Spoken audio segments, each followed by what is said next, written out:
कहते हैं कि जब खुदा जमीन आसमान बना चुका तो एक दिन उसने अपने दरबार में फरिश्तों के सामने हजरत आदम के उत्पन्न करने का प्रस्ताव रखा, लेकिन फरिश्तों को यह प्रस्ताव पसंद न आया और उन्होंने इसका विरोध करना आरंभ कर दिया।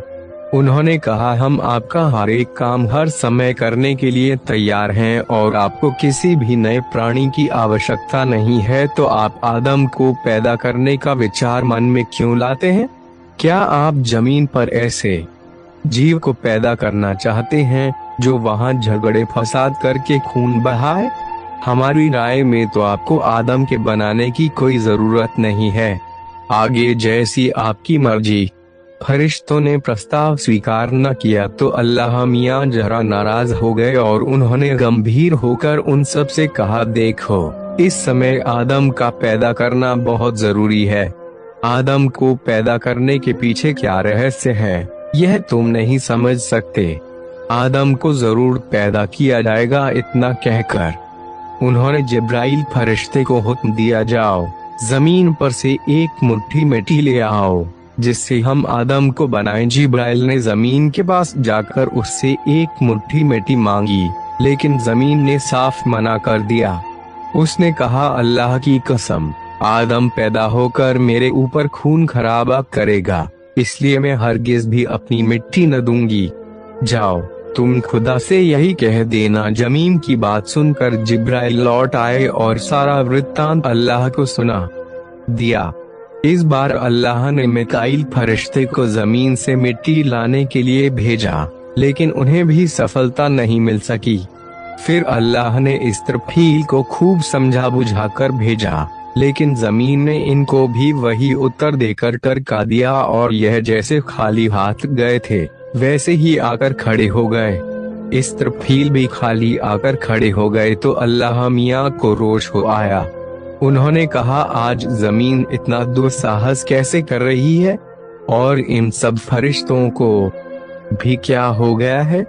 हर कोई जो जमीन से मुट्ठी भर मिट्टी ला सके। अल्लाह की बात सुनकर फरिश्ता इज़राइल खड़ा हुआ और उसने कहा, जो आपका हुक्म है मैं उसे अभी दम भर में बजा लाता हूँ। और इज़राइल ने फौरन जमीन के पास आकर कहा, एक मुट्ठी मिट्टी फौरन हाजिर करो। दूसरे फरिश्ते के लौट जाने से जमीन कुछ मुंह लगी हो गई थी।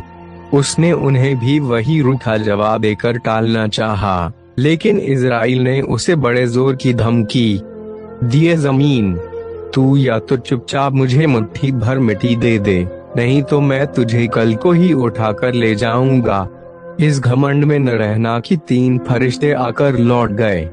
मेरा नाम इज़राइल है, मैं अपने खुदा के हुक्म को किसी भी तरह नहीं टाल सकता। बस फिर क्या था, जमीन कांपने लगी और चुपचाप एक मुट्ठी मिट्टी लेकर उनके हवाले कर दी। इज़राइल मिट्टी लेकर खुशी खुशी खुदा के पास आए। खुदा उनके इस कार्य से बहुत खुश हुए और पुरस्कार में मलकुल मौत, जान निकालने वाला फरिश्ता का ओहदा उन्हें दे दिया। फिर वह मिट्टी जहां आजकल मक्का नामक नगर है वहां रखी गई और उस पर अल्लाह ने 8 वर्ष तक वर्षा की तो वह शुद्ध हो गई। उसको खुदा ने 40 दिन तक अपने हाथ से गूंदकर आदम का पुतला बनाया। कुछ मिट्टी बची रह गई तो उससे खुदा ने खजूर का वृक्ष बना दिया।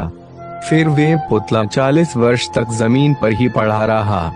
40 वर्ष बाद खुदा ने उसमें जान डालने का हुक्म दिया तो उसकी रूह को तबाक में रखकर नूर से ढांका गया और उस तबाक को 70,000 फरिश्ते आदम के पास लाए। फिर रूह को कहा गया, रूह तू इस पुतले में प्रविष्ट हो जा। रूह ने कहा, है अल्लाह, मैं प्रकाशवान हूँ और यह पुतला अंधकारमय है, फिर मैं इसमें कैसे प्रवेश करूँ? खुदा ने कहा, नफरत के साथ घुस जा। और रूह नाक के रास्ते से पुतले के दिमाग में पहुँच गई और लगभग 200 वर्ष दिमाग में ही घूमती रही। 200 वर्ष दिमाग में घूमने के बाद वह शरीर में जिस स्थान पर जाती रही वहाँ ही रगो रेशा, मांस और लोहू बनता गया। जब आधा शरीर ठीक हो गया तो हजरत आदम ने आंखें खोल दी और दोनों हाथ पृथ्वी पर टेकर उठना चाहा, लेकिन शीघ्र ही गिर पड़े। इसलिए खुदा ने कुरान में कहा है कि इंसान जल्दबाज है। जब यह प्राण प्रतिष्ठा हो रही थी तो एक अपूर्व आनंद उमड़ा पड़ रहा था, जिसे देखने के लिए सातों आसमान के फरिश्ते